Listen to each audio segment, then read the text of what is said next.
Geldi derdivin çarı,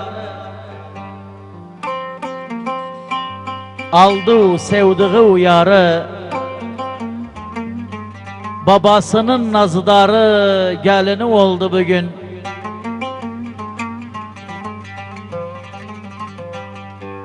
Üzünde ay görünü, kimse almaz yerini. Nenesinin şirini gelini oldu bugün.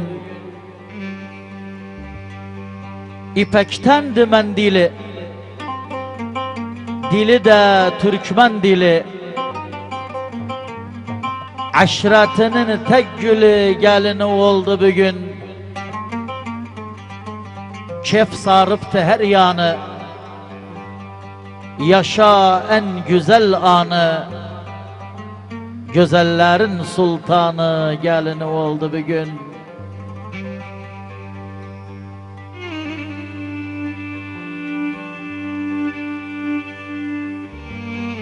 Başararıq, biz üskəgi başararıq. Başararıq, biz üskəgi başararıq. Eminlə Ali toyun biz memnun başararıq.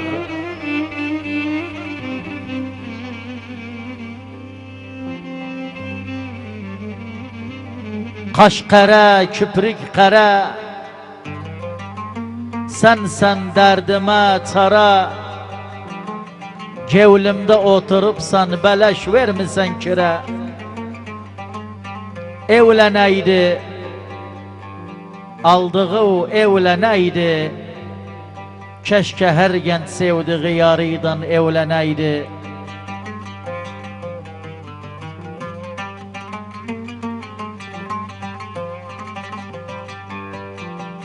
Sen ol yine yoldaşım,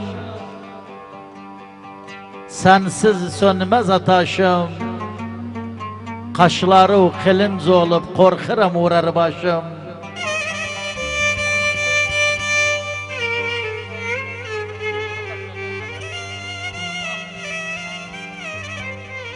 İlk ses sanatçımız mikrofonumuzda, kıymetli de geldi ses sanatçımız Hasan Nacar Bayat makamıyla beraber.